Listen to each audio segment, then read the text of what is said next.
ನಮಸ್ಕಾರ ವೀಕ್ಷಕರೇ, ಮಿಸ್ ಕನ್ನಡತಿ ನ್ಯೂಸ್ ಚಾನೆಲ್ಗೆ ಸ್ವಾಗತ. ಗೃಹಲಕ್ಷ್ಮಿ ಗೃಹಜ್ಯೋತಿ ಯೋಜನೆಗೆ ಅರ್ಜಿ ಸಲ್ಲಿಕೆ ಕಡ್ಡಾಯ.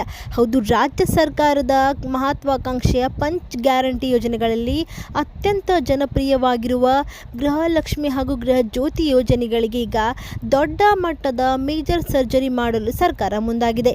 ಈ ಯೋಜನೆಗಳಲ್ಲಿ ಲಕ್ಷಾಂತರ ನಕಲಿ ಫಲಾನುಭವಿಗಳನ್ನು ಪತ್ತೆ ಹಚ್ಚಿ ಯೋಜನೆಗೆ ಲಗಾಮು ಹಾಕಲು ಸರ್ಕಾರ ನಿರ್ಧರಿಸಿದ್ದು, ಹಾಕಿದ್ದ ಫಲಾನುಭವಿಗಳಿಗೆ ಸೇರಿದಂತೆ ಸೌಲಭ್ಯ ಪಡೆಯಲು ಬಯಸುವವರೆಲ್ಲರೂ ಕೂಡ ಮತ್ತೆ ಹೊಸದಾಗಿ ಅರ್ಜಿ ಸಲ್ಲಿಸುವುದನ್ನು ಕಡ್ಡಾಯಗೊಳಿಸಲಾಗಿದೆ. ಹೌದು ವೀಕ್ಷಕರೇ, ಅರ್ಜಿ ಸಲ್ಲಿಸಿದವರಿಗೆ ಮಾತ್ರ ಮುಂದಿನ ದಿನಗಳಲ್ಲಿ ಸೌಲಭ್ಯ ಸಿಗಲಿದೆ.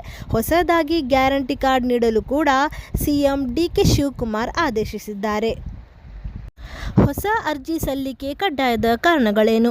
ಸರ್ಕಾರದ ಇತ್ತೀಚಿನ ಪರಿಶೀಲನೆಯಲ್ಲಿ ಈ ಎರಡು ಯೋಜನೆಗಳಲ್ಲಿ ಭಾರಿ ಪ್ರಮಾಣದ ದುರುಪಯೋಗ ಮತ್ತು ನಕಲಿ ಫಲಾನುಭವಿಗಳು ಇರುವುದು ಪತ್ತೆಯಾಗಿದೆ.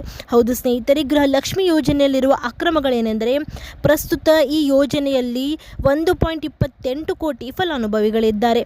ಆದರೆ ಇದರಲ್ಲಿ ಸುಮಾರು 4.5 ಲಕ್ಷ ಫಲಾನುಭವಿಗಳು ಐಟಿ ಅಂದರೆ ಆದಾಯ ತೆರಿಗೆ ಪಾವತಿದಾರರಾಗಿದ್ದಾರೆ ಎಂದು ಕೂಡ ತಿಳಿದು ಬಂದಿದೆ.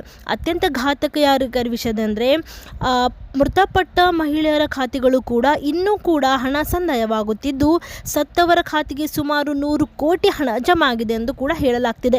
ಇನ್ನು ಮತ್ತೊಂದೆಡೆಯಲ್ಲಿ ಗೃಹಜ್ಯೋತಿ ಯೋಜನೆಯಲ್ಲಿನ ಅಕ್ರಮಗಳೇನೆಂದರೆ, ಗೃಹಜ್ಯೋತಿ ಯೋಜನೆಯಡಿ ಸದ್ಯ ಇವಾಗ 1.68 ಕೋಟಿಗೂ ಹೆಚ್ಚು ಫಲಾನುಭವಿಗಳಿದ್ದಾರೆ.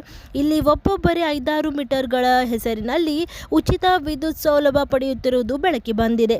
ಹೌದು ಸ್ನೇಹಿತರೆ, ನೀವು ಕೂಡ ಗೃಹಜ್ಯೋತಿ ಮತ್ತು ಗೃಹಲಕ್ಷ್ಮಿ ಯೋಜನೆಗಳ ಫಲಾನುಭವಿಗಳಾಗಿದ್ದರೆ ದಯವಿಟ್ಟು ನನ್ನ ಚಾನಲ್ಗೆ ಸಬ್ಸ್ಕ್ರೈಬ್ ಮಾಡಿ, ಜೊತೆಗೆ ಮುಂದೆ ಬರುವ ಅಪ್ಡೇಟ್ಗಳಿಗಾಗಿ ನನ್ನ ಚಾನಲ್ಗೆ ಲೈಕ್ ಹಾಗೂ ಶೇರ್ ಕೂಡ ಮಾಡಿ ಸ್ನೇಹಿತರೆ.